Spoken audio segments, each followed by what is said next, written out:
الله وبركاته. الحمد لله رب العالمين والصلاة والسلام على سيد الأنبياء والمرسلين وعلى آله وصحبه أجمعين أما بعد. آج الحمدللہ ہم Q&A کے لائیو سیشن کے ساتھ حاضر ہیں اور آپ حضرات کے سوال و جواب مختلف موضوعات پر آپ کے ساتھ تبادلہ خیال ہوگا، آپ کے سوالات لیے جائیں گے۔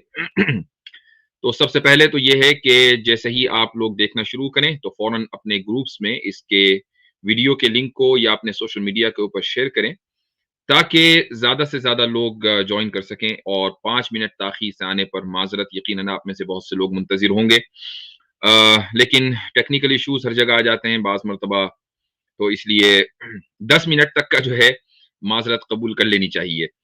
اور اس کی وجہ یہ ہے کہ اسٹریم یارڈ کا ایک فیچر یہ ہے کہ اگر آپ نے 10 منٹ کے اندر شروع نہیں کیا تو فیس بک پر جو لوگ دیکھ رہے ہیں فیس بک سے آٹومیٹکلی ڈسکنیکٹ ہو جاتا ہے۔ تو اس لیے مطلب یہ ہے کہ جو ٹیکنالوجی بنانے والے ہیں وہ بھی یہ چاہتے ہیں کہ 10 منٹ تک کوئی مسئلہ نہیں ہے۔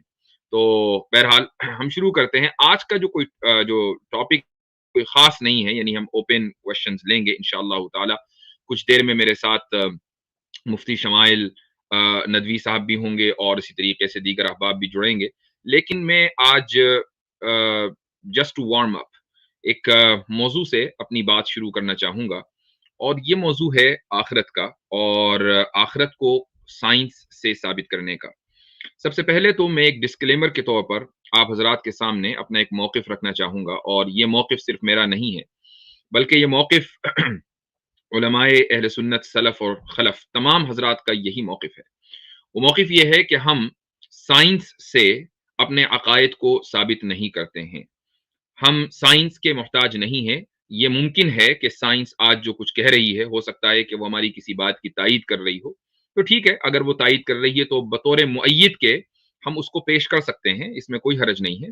لیکن اگر وہ ہماری تائید نہیں کر رہی ہے کل کو، یا آج کر رہی ہے کل نہ کر رہی ہو، یا آج بھی نہیں کر رہی ہے، تو اس سے ہمارے عقیدے کے اوپر کوئی فرق نہیں پڑتا۔ اس طرح کے بہت سارے مسائل ہیں کہ سائنس کے وہ خلاف رہے۔ مثال کے طور پر 1 صدی پہلے تک سائنس کا جو عقیدہ تھا وہ یہ تھا کہ اس دنیا کا کوئی آغاز نہیں ہوا ہے، لیکن اس کے بعد سائنس کے عقیدے کے اندر تبدیلی آئی، اور کسی نہ کسی آغاز کی یہ سائنس نے توجیہ پیش کی کہ اس طرح آغاز ہوا جس کو ہم بگ بینگ کہتے ہیں۔ لیکن کیا اس سے پہلے 1300 سال تک مسلمانوں کے عقیدے میں کوئی فرق آیا تھا؟ مسلمان اسی بات کے قائل تھے کہ اللہ تعالیٰ نے اس کائنات کو پیدا کیا ہے، عدم سے وجود بخشا ہے، اور اس کائنات کا ایک بنانے والا ہے، اس کا ایک وقت ہے جس وقت پر یہ کائنات شروع ہوئی ہے۔ تو 1300 سال تک اگرچہ سائنٹسٹ اس کی مخالفت کرتے رہے، یونانی فلاسفرز اس کی مخالفت کرتے رہے، لیکن مسلمانوں کے عقیدے پر کوئی فرق نہیں آیا۔ یہی ایٹیٹیوڈ بے انتہا ضروری ہے۔ میں ایک بات کہنے کے بعد وہ پریزنٹیشن آپ کے سامنے پیش کروں گا، اور وہ یہ ہے کہ مغرب کے سامنے تقریباً 600 سال پہلے ہیومنزم کے نام پر ایک تحریک چلی تھی، اور یہ تحریک دراصل جو گریک فلسفی تھی اس کی بنیاد پر تھی۔ تو جب یہ تحریک چلی تو شروع میں تو یہ لوگ اس طرح آئے کہ انہوں نے نہ مذہب کا انکار کیا نہ اقرار کیا، اور آہستہ آہستہ یہ تحریک اس قدر حاوی ہو گئی کہ کرسچینٹی نے اس کے سامنے ہتھیار ڈال دیے۔ اسی طرح کی ایک تحریک ہمارے یہاں یعنی مسلمانوں میں بھی چلی تھی، اور وہ بھی اس لیے چلی تھی چونکہ یونانی فلسفے کا، گریک فلسفی کا عربی زبان کے اندر ترجمہ ہوا، اور جب وہ فلسفی مسلمانوں کے یہاں آئی تو کچھ لوگ اور کچھ ذہن اس سے متاثر ہوئے، اور انہوں نے بھی اس طرح کے عقائد پیش کرنے شروع کیے کہ جو خالص فلسفے کی بنیاد پر تھے یا اس زمانے کی سائنس کی بنیاد پر تھے، اور جو وحی سے ٹکرا رہے تھے تو وحی میں وہ تعویل کر لیا کرتے تھے۔ لیکن اسلام نے ایسے لوگوں کے سامنے ہتھیار نہیں ڈالا۔ ان لوگوں کو معتزلہ کہا جاتا ہے۔ آج آپ دیکھیں کہ معتزلہ کا کوئی وجود نہیں ہے، اعتزال کا کوئی وجود نہیں ہے۔ اگر موجود ہے تو وہ کتابوں کے اندر موجود ہے، یا اکا دکا کچھ لوگ ادھر ادھر ہوں گے جو اس فکر کا احیاء کرنا چاہتے ہیں۔ اس کی وجہ یہ ہے کہ اسلام کے جو اپنے اصول ہیں وہ اتنے کانکریٹ ہیں، اور اللہ تعالیٰ کا یہ فضل ہے کہ مسلمانوں کو ایسے علماء مہیا ہوئے کہ جب ویسٹرن فلسفی کا یا گریک فلسفی کا ترجمہ ہو کر مسلمانوں کے پاس آیا اور جو فتنے چلے تو اس فتنے کا بڑی زبردست انداز سے انہوں نے مقابلہ کیا۔ کرسچینٹی نے سرنڈر کیا، اسلام نے سرنڈر نہیں کیا۔ تو بہرحال یہ جو ہمارا ایٹیٹیوڈ ہے کہ ہم ہر چیز کو اس لیے ثابت مانتے ہیں چونکہ سائنس نے کہا ہے، اور اگر سائنس نہیں کہے گی تو ہمارا ایمان اور ہمارا یقین متزلزل ہو جائے گا، یہ چیز ایسی ہے کہ اس سے اپنے آپ کو بچانا سخت ضروری ہے۔ میں آپ کے سامنے ایک لنک شیئر کرنے جا رہا ہوں، لنک نہیں بلکہ ایک پیج ہے، مختصر میں اس پر گفتگو کروں گا، اور یہ میں اس لیے شیئر کر رہا ہوں آپ کے سامنے تاکہ جو آج کے دور کے ملحد ہیں جو یہ کہتے ہیں کہ یہ جو دنیاوی زندگی ہے بس یہی دنیاوی زندگی ہے، اس کے آگے کچھ نہیں ہے، اس کے آگے کہیں نہیں جانا ہے، اور جب اس کے آگے نہیں جانا ہے تو ہمارا مقصد صرف اور صرف پلیجر ہے، اس کے علاوہ کچھ نہیں کہ ہم اپنی زندگی کو زیادہ سے زیادہ اچھا بنا لیں۔ اسلام کا عقیدہ یہ ہے کہ یہ زندگی صرف یہی نہیں رکے گی بلکہ آگے بھی چلے گی، اور آگے چلے گی تو پھر اس زندگی کا بامقصد ہونا بہت ضروری ہے کہ ہم اگلی زندگی کے اندر کیا کرنے والے ہیں اور وہاں ہمارے کیا کام آنے والا ہے۔ تو سائنس اگر ہماری تائید نہ کرے تو ہمیں اس سے کوئی فرق نہیں پڑتا، ہمیں دھیلے کا فرق نہیں پڑتا، لیکن اتفاق کی بات ہے کہ کچھ سائنٹسٹ نے مسلمانوں کی اس عقیدے کی تائید شروع کر دی، تو ٹھیک ہے، بطور معید کے ہم اس تھیوری کو پیش کر سکتے ہیں۔ ایک آرٹیکل آپ کے سامنے اسکرین پر نظر آ رہا ہے، یہ آرٹیکل ایک زیان گوڈم کوئی خاتون ہے، یہ ان کا لکھا ہوا ہے اور ٹیکنالوجی کے موضوع پر ہے، اور اس آرٹیکل کا جو عنوان ہے وہ ہے there is life after death according to quantum physics۔ تو اس میں میں پورا آرٹیکل آپ کے سامنے نہیں پڑھوں گا، میں صرف 2-3 باتیں شروع کے جو 2 پیراگراف ہیں وہ پڑھ کر سنانا چاہوں گا تاکہ لوگوں کو اندازہ ہو جائے کہ کوانٹم فزکس کے اندر کیا کہا گیا ہے، اور جو ان لوگوں کے ارباب ہیں، یعنی جو بڑے بڑے سائنسداں ہیں جن کو یہ پوجتے ہیں، اگر وہ یہ کہہ کر مرتے کہ ہمارا ٹیمپل بنا لینا، تو یہ ملحد ان کے ٹیمپل بنا کے ان کی عبادت کر رہے ہوتے اور ان کے مجسموں کے اوپر پرساد چڑھا رہے ہوتے۔ وہ کیا کہتے ہیں؟ تو یہ آرٹیکل کا جو آغاز ہے وہ اس طریقے سے ہوتا ہے کہ according to quantum physics life goes on in a parallel universe regardless of what happens to it in this one, کہ کوانٹم فزکس کے مطابق زندگی ایک پیرلل یونیورس میں، ہم اس پیرلل یونیورس کو یہ پیرلل یونیورس کہتے ہیں، ہم اس کو عالم برزخ کہتے ہیں، عالم آخرت کہتے ہیں، تو لائف وہاں چلتی ہے، اس سے فرق نہیں پڑتا کہ اس عالم میں اور اس دنیا کے اندر اس کے ساتھ کیا ہوا یا کیا ہو رہا ہے۔ آگے وہ یہ لکھتا ہے کہ now he has departed from this strange world a little ahead of me۔ یہ بات کس نے لکھی ہے؟ wrote Einstein in a condolence letter upon the death of his close friend Michael Bezos۔ تو مائیکل بیسو کی وفات پر 1955 میں آئنسٹائن نے ایک تعزیتی خط میں اس کی فیملی کو یقیناً یہ بات لکھی، اور یہ لیٹر پبلک ریکارڈ میں موجود ہے۔ آئنسٹائن یہ کہہ رہا ہے کہ now he has departed from this strange world a little ahead of me، کہ وہ اس عجیب و غریب دنیا سے، میرا دوست میرے سے آگے اس عجیب و غریب دنیا سے چھوڑ کر جا چکا ہے، یعنی وہ کہیں گیا ہے اور میرے سے آگے ہے، اس کا مطلب یہ ہے کہ میں بھی وہیں جانے والا ہوں۔ تو یہ بات کون کہہ رہا ہے؟ یہ آئنسٹائن کہہ رہا ہے، اور آگے لکھا ہوا ہے کہ Einstein died merely a month after he wrote this letter۔ اس خط کے لکھنے کے بعد 1 مہینے کے اندر اندر آئنسٹائن بھی نکل گیا۔ تو apparently he was right as new scientific theories suggest that death just like life is but an illusion، کہ یہ جو زندگی ہے یہ موت کی طرح ایک illusion ہے۔ یہ دراصل ان لوگوں کا نظریہ ہے کوانٹم فزکس کی بنیاد پر، یعنی وہ یہ کہتے ہیں کہ یہ جو ریالٹی ہے جو ہمیں نظر آ رہی ہے یہ چلتی رہے گی، ایسا نہیں ہے کہ ہماری آنکھ بند ہو گئی تو یہ زندگی ہماری ختم ہو گئی۔ تو پوائنٹ یہ ہے کہ سائنس اگرچہ ہمیں، اگر آئنسٹائن یہ نہ کہتا یا یہ آرٹیکل نہ آتا، ہمارا اعتقاد اور ہمارا یقین تب بھی متزلزل ہونے والا نہیں تھا۔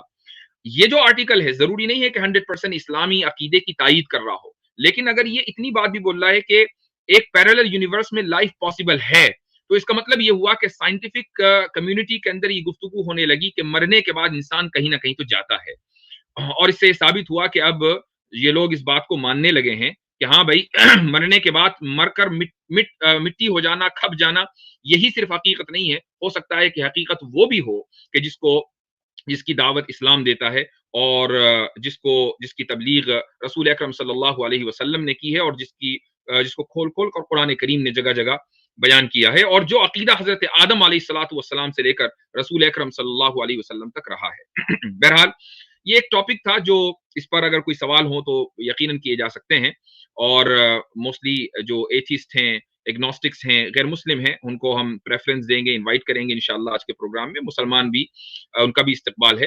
میرے ساتھ آج 2 اہم گیسٹ ہیں۔ سب سے پہلے میں دعوت دوں گا ہمارے قیصر احمد راجہ صاحب کو، اور اس کے بعد دعوت دوں گا میں مفتی شمائل ندوی صاحب کو۔ یہ دونوں سوشل میڈیا کے اس وقت ماشاءاللہ رد الحاد پر کام کرنے والوں میں نجوم کی حیثیت رکھتے ہیں، یہ سٹارز ہیں۔ تو الحمدللہ ان کے ہاتھ پر لوگ آ کر لائیو ایمان قبول کر رہے ہیں، اسلام میں داخل ہو رہے ہیں. اور آپ نے دیکھا ہوگا کہ یہ ایک متحدہ کام جو ہو رہا ہے اس کی برکت ہے کہ اللہ تعالیٰ نے لوگوں کے دلوں کے اندر ایمان پیدا کیا ہے اور ایمان کی جو محبت ہے وہ جگائی ہے اس متحدہ کام کی برکت سے. اور ورنہ ہمارے حقیقت یہ ہے کہ ہماری اپنی کوئی حیثیت نہیں ہے. یہ جو اتحاد کے ساتھ ہم کام کر رہے ہیں اور اس لگن کے ساتھ، اللہ تعالیٰ اس میں برکت پیدا کرتا ہے. کچھ ایسے لوگ کہ جو کسی زمانے میں اسلام فوب ہوا کرتے تھے، اسلام کے خلاف بولتے تھے اور اسلام کے خلاف سننے میں پلیجر محسوس کرتے تھے، وہ ان اسٹریمز کے اوپر آ کر قیصر بھائی کے ساتھ، عامر بھائی کے ساتھ اور کبھی میرے پروگرام میں ماشاء اللہ وہ اسلام قبول کرتے ہیں اور ایمان کی دولت سے مالا مال ہوتے ہیں. تو میں ان دونوں حضرات کا سب سے پہلے استقبال کروں گا. السلام علیکم ورحمۃ اللہ وبرکاتہ. جی وعلیکم السلام ورحمۃ اللہ وبرکاتہ. تو کیا کہتے ہیں مفتی صاحب کے ادھر برکے تپاں رکھ دی، ادھر تیغے آیاں رکھ دی، محبت نے میری ہستی غضب کے درمیاں رکھ دی. دو مفتیوں کے ساتھ آج ماشاء اللہ. نہیں، آپ کی جو پوزیشن ہے وہ علامہ اقبال والی ہے. تو ہمارے جو بڑے بڑے علماء تھے وہ علامہ اقبال کو بڑی اہمیت دیتے تھے، اور وہ اس لیے دیتے تھے کہ علامہ اقبال کا جو مزاج تھا اور ان کا جو انداز تھا کہ شاعری کے ذریعے انہوں نے جدیدیت اور الحاد کی ہوا نکال دی. تو ماشاءاللہ آپ شاعر بھی ہیں اور آپ سائنٹسٹ بھی ہیں، آپ ماشاءاللہ موٹیویشنل اسپیکر بھی ہیں اور ایوولوشنسٹ بھی ہیں اور کیا کیا نہیں ہے. تو اس لیے آپ کی حیثیت وہی ہے، اقبال ہی سمجھیے آپ. سر ایک میں درخواست کروں گا. میرا یہ آپ کا کامنٹ اگر یہ میں نے یہاں پہ اس پہ میں نے فیڈ بیک نہ دیا تو یہ میرے لیے بڑا مسئلہ بن جائے گا. میں پاکستان میں یہ سیلف ہیلپ انڈسٹری جیسے انڈیا میں ہے نا یہ موٹیویشن اسپیکر وغیرہ کی انڈسٹری، میں پاکستان میں بھی بہت بڑی. اچھا. اب اللہ کا بہت شکر ہے کہ بڑے ڈکلائن پہ آ گئی ہے. جی اور اس کو ڈکلائن لانے یعنی والے میں جو مطلب یہ ہوا کہ لوگ مینٹلی صحیح ہو رہے ہیں. دیکھیں اس کو خیر وہ تو چونکہ میں اٹھنا بیٹھنا اس لیے میں یہ اتنا سخت جملہ تو نہیں کہوں گا لیکن یہ ہے کہ اس کے ڈکلائن کے کوز کرنے والے جو مجرمین ہیں ان میں سے ایک مجرم میں بھی ہوں. اچھا. میں نے آرٹیکلز لکھے، ٹیلی ویژن وغیرہ پہ اپیرنسز ہوئی، وہاں پہ بھی اپنے پروگرامز میں بھی کہ لک دس از ناٹ اینی وے. خیر تو وہ ایک دفعہ میں ہمارا ایک ٹی وی چینل ہے میرا خیال ہے سما پہ تھا میں، تو وہ لائیو پروگرام چل رہا تھا. تو نیچے وہ ٹیکرز وغیرہ چلتے ہیں، انٹروڈکشن کی پٹی چلتی ہے، تو وہاں پہ انہوں نے لکھ دیا موٹیویشنل اسپیکر. تو مجھے جو پھر اس کے بعد گلے شکوں کے میسیجز آئے ہیں کہ اچھا خود ٹی وی پہ جا کے موٹیویشنل اسپیکر بن جاتے ہیں اور ہمیں کہتے ہیں کہ یہ اچھا نہیں ہوتا یہ وہ وغیرہ. یار میں تو اسٹوڈیو میں بیٹھا تھا، مجھے کیا پتا اسکرین پہ کیا لکھا ہوا تھا. میں نے خیر ان کو منع کیا پھر کہ آئندہ ایسا نہ کیجیے گا. تو یہ موٹیویشنل اسپیکر جو ہے نا یہ ایک بالکل ایک ایسی چیز ہے جو انسان کے جسے کہتے ہیں نا کہ ایک ایسی سابقہ بیوی ہو جس کو انسان بڑی محنت کر کے سابقہ کرتا ہے، اس کو دیکھ کے جیسے جان چھڑاتا ہے، اپنا رستہ بدل لیتا ہے، اس بازار نہیں جاتا وغیرہ وغیرہ. تو میں اس طرح سے اس لفظ سے میں دور بھاگتا ہوں. کوئی ٹھیک خیر ہے، نہیں. ہم اس پارلیمانی سیشن سے اس لفظ کو واپس لیتے ہیں. ایکسپانڈ ہو جاتا چلے. ٹھیک ہے ماشاء اللہ. اور مفتی شمائل صاحب کیا حال چال ہیں؟ جی الحمدللہ، آپ حضرات بھی امید ہے کہ بخیر ہوں گے. سب سے پہلی بات تو میرے لیے خوش نصیبی ہے کہ آپ دونوں حضرات کے ساتھ میں یہاں پر آج موجود ہوں. اور آپ نے جو گفتگو فرمائی تھی شروع میں ماشاءاللہ بہت اچھی گفتگو رہی، اور اس چیز کی وضاحت بھی ضروری ہے کیونکہ یہ ایک عمومی مزاج بن گیا ہے لوگوں کا کہ ہر چیز کو ہم سائنس سے ہی ثابت کرنا چاہتے ہیں. آخرت ہے تو سائنس سے ثابت کرو، جنت ہے تو سائنس سے ثابت کرو. اگر سائنس سے یہ چیزیں ثابت ہو جاتی تو میرے خیال سے وحی کے نزول کی ضرورت ہی نہیں تھی، کیونکہ وحی کی ضرورت ہی وہاں سے ہوتی شروع ہوتی ہے جہاں پہ سائنس کا دائرہ اور ہماری عقل و حواس کا دائرہ ختم ہو جاتا ہے. جی جی جی بالکل صحیح. آج میں صبح میرا درس تھا شرح عقائد کا، تو اس میں علامہ تفتازانی رحمۃ اللہ علیہ نے معتزلہ کے تعلق سے ایک بات لکھی کہ ان کی جو پرابلم ہے معتزلہ کی وہ ہے قیاس الغائب علی الشاہد. اور قیاس الغائب علی الشاہد کا مطلب یہ ہے کہ جو عالم غیب ہے یا جو الغائب ہے یعنی اللہ، یہ اس پر یعنی کمپیریزن کرتے ہیں شاہد یعنی جو نظر آ رہا ہے آبزرویبل ورلڈ ہے اس کے اور جو ہڈن ورلڈ ہے ان دونوں کے وہ ملاتے ہیں اور ایک دوسرے کے ساتھ کمپیریزن کرتے ہیں. تو جو ٹریٹس ہمارے آبزرویبل ورلڈ کی ہے وہی ٹریٹس یہ سمجھتے ہیں کہ اس ورلڈ کی اور اس جہاں کی ہوگی، اور اسی وجہ سے وہ لوگ غلطی کر دیتے ہیں. اور یہ جملہ جو انہوں نے بولا ہے یہ بڑا انٹرسٹنگ ایک علم کلام میں سبجیکٹ ہے، اور وہ سبجیکٹ یہ ہے کہ کیا اللہ تعالیٰ کے اوپر اصلح للعباد واجب ہے یا نہیں. اصلح للعباد کا مطلب یہ ہے کہ اگر بندوں کے لیے کوئی چیز اچھی ہے، بینیفیشل ہے، کوئی ان کے حق میں بہتر ہے، دین کے تعلق سے ہو یا دنیا کے تعلق سے، تو کیا یہ اس کا کرنا اور اس بندے کو وہ چیز دینا اللہ تعالیٰ کے اوپر واجب ہے؟ تو معتزلہ نے کہا کہ ہاں جی اللہ تعالیٰ کے اوپر واجب ہے، اللہ تعالیٰ کو دینا ہوگا اگر کوئی بھی چیز اصلاح ہے، اور اگر اللہ تعالیٰ نے نہیں دی تو اس کا مطلب یہ کہ وہ اصلاح یا انفع نہیں تھی، اس بندے کے لیے اچھی نہیں تھی، اس لیے نہیں دی۔ تو اس پر ایک سوال متکلمین کی طرف سے، اشاعرہ کی طرف سے یہ ہوتا ہے کہ بھائی اگر یہی بات ہے تو اس دنیا میں کسی ایسے فقیر کا وجود نہیں ہونا چاہیے تھا جو کفر کی حالت میں مرا ہو۔ اس کی وجہ یہ ہے کہ اس فقیر کی تو دنیا بھی جہنم اور آخرت بھی جہنم، تو اس کے لیے اصلاح کیا رہا؟ اس کے لیے تو بینیفیشل کچھ بھی نہیں ہے، نہ دین میں نہ دنیا میں۔ تو اس لیے اگر اللہ تعالیٰ کے اوپر کچھ واجب ہوتا اصلاح للعباد، تو یا تو اس کی دنیا بہتر ہوتی ہے یا اس کا دین بہتر ہوتا۔ یہ اشاعرہ کی طرف سے جواب ہوا، اور بھی بہت سارے جواب ہیں، ایک بڑی اکیڈمک ڈیبیٹ ہے، لیکن آخر میں تفتازانی یہ فرماتے ہیں کہ اشاعرہ کی جو معتزلہ کی جو پرابلم ہے وہ یہ ہے کہ وہ قیاس الغائب علی الشاہد کرتے ہیں، اور وہ اس طریقے سے کہ انہوں نے یہ دیکھا کہ ایک مالک ہے مثلا اور اس کا ایک غلام ہے، اور عام طور سے معاشرے کے اندر یہ تصور پایا جاتا ہے کہ مالک کو یہ چاہیے کہ غلام کے حق میں جو بھی بہتر ہو وہ کرے۔ اب کھانا دینا بہتر ہے تو کھانا دینا اس کے لیے ضروری ہے، لباس مہیا کرنا بہتر ہے تو لباس مہیا کرنا ضروری ہے، یہ مالک کی ذمہ داری ہے۔ تو چونکہ خدا بھی ہمارا مالک ہے اور ہم اس کے غلام ہیں، تو خدا کے اوپر بھی پھر اسی طریقے سے وہ چیزیں واجب ہوں گی جو ایک آقا کے اوپر واجب ہونی چاہیے۔ تو دیکھیے انہوں نے کیا کیا کہ خدا کو ایک عام آقا جیسا سمجھا، ایک عام مالک جیسا سمجھا، اسی کو کہتے ہیں قیاس الغائب علی الشاہد۔ تو جو ٹریٹس ایک عام مولا کے اور ایک عام آقا کے تھے، وہی ٹریٹس انہوں نے خدا کی طرف منسوب کر دیے۔ اور یہی سب سے بڑی پرابلم آج کے دور میں ان لوگوں کی ہے کہ جو ہر چیز کو سائنس سے ثابت کرنا چاہتے ہیں کہ جو آبزرویبل ورلڈ ہے اس کی جو ٹریٹس ہیں اور اس کی جو خصوصیات ہیں، اس کے جو لاز ہیں، یہ ضروری نہیں ہے کہ وہ دوسری دنیا میں، دوسرے جہاں میں جو آبزرویبل نہیں ہے وہاں پر بھی لاگو ہوں۔ یہ مطالبہ کرنا ہی اس بات کی دلیل ہے کہ جو آدمی سائنس کی دلیل کا مطالبہ کر رہا ہے وہ دراصل سائنس کے اور اس کے ڈومین سے واقف نہیں ہے۔ اس میں مفتی صاحب ایک چیز میں کہنا چاہوں گا، میری بہت زیادہ جو میں محنت کر رہا ہوں، ہماری جو موومنٹ ہے ریوائولسٹ، اس میں بھی ہم چاہتے ہیں کہ اپنے مسلمان سائنسدان پیدا کریں سارے۔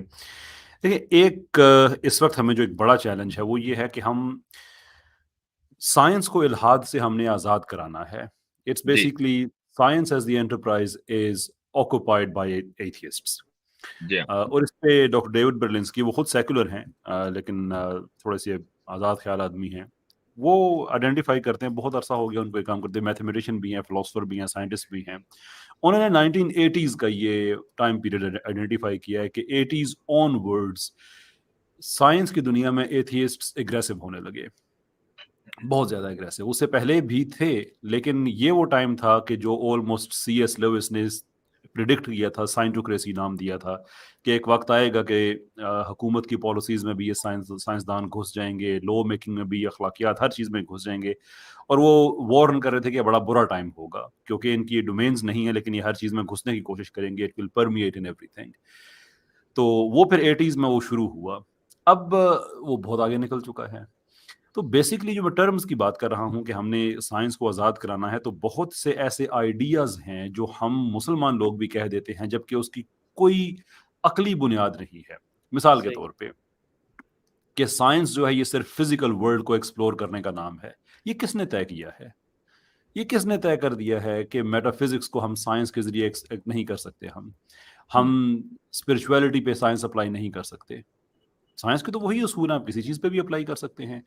لیکن چونکہ ایتھیسٹ جو ہیں وہ میٹا فزکس کو ریجیکٹ کرتے ہیں، اسپرچویلٹی کو ریجیکٹ کرتے ہیں، دیر فور انہوں نے یہ قانون بنا کے ساتھ ہمیں بھی پابند کر دیا ہے کہ نہیں، سائنس اگر کہو گے تو اس کا یہی مطلب ہوگا۔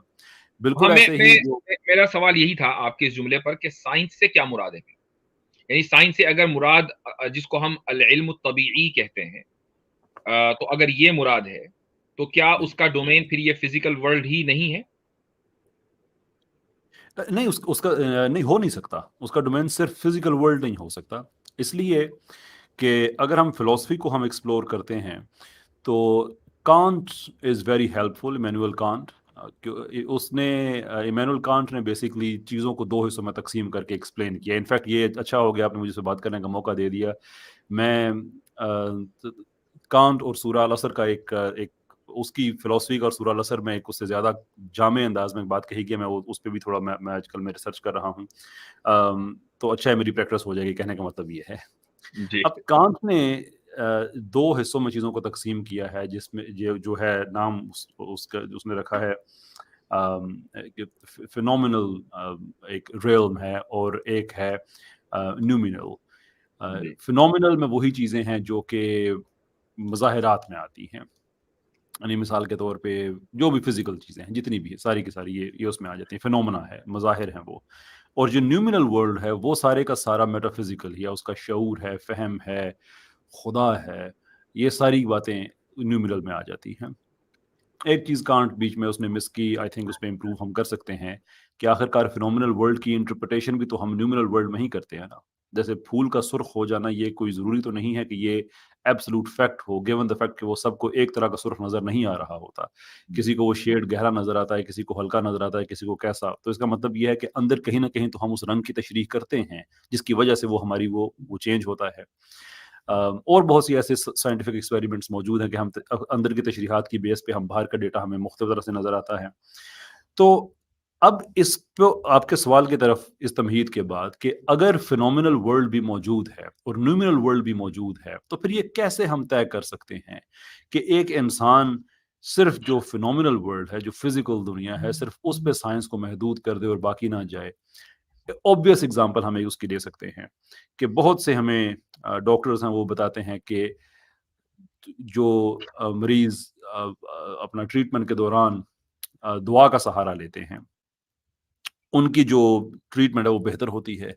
Now that's not quantifiable. Physically ہم اس کو میجر نہیں کر سکتے ہیں کہ یہ ایسا کیوں ہوتا ہے, but at least we have the information. تو اس میں ہم spiritual sciences کو یوز کرتے ہوئے آگے جا سکتے ہیں. تو ضروری نہیں ہے کہ ہم صرف میکینسٹک اپروچ سائنس کی رکھیں کیونکہ کوئی فلسافیکل وجہ نہیں ہے.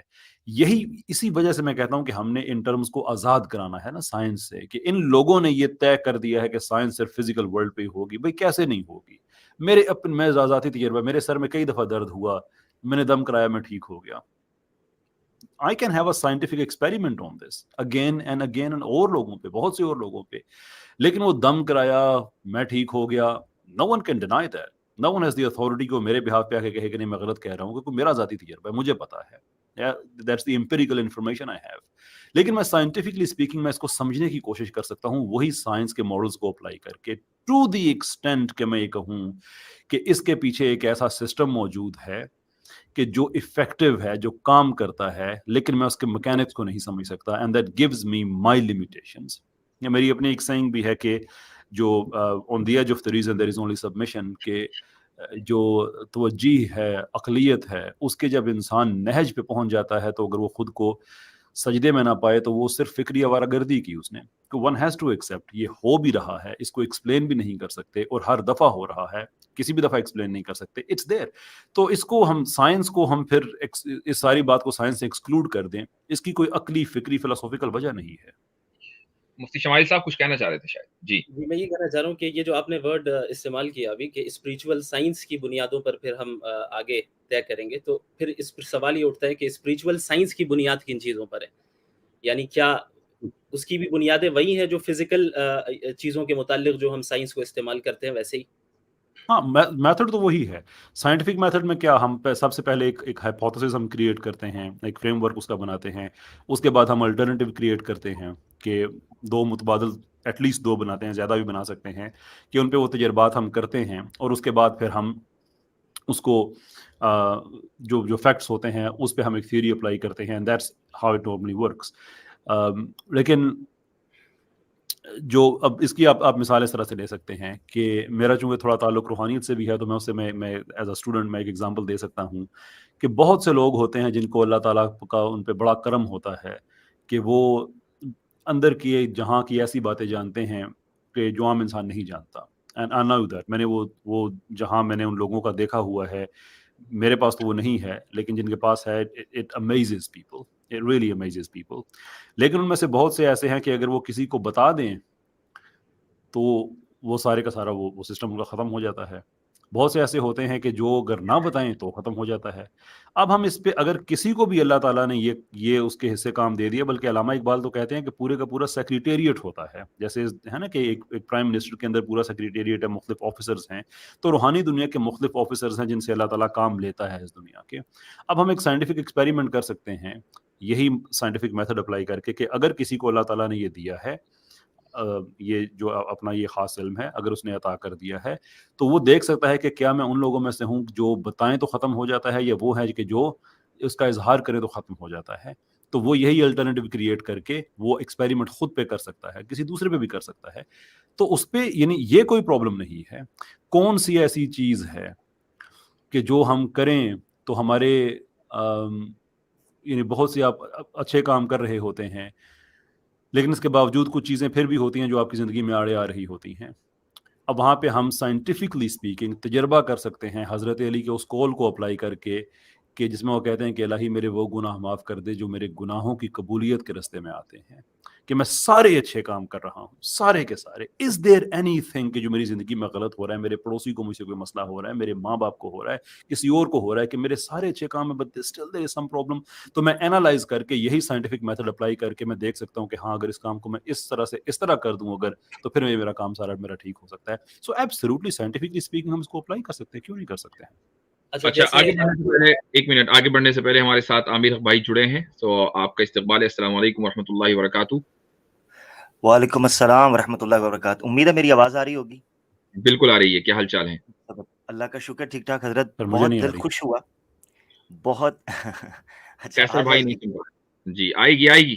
عامر بھائی کی آواز نہ آئے,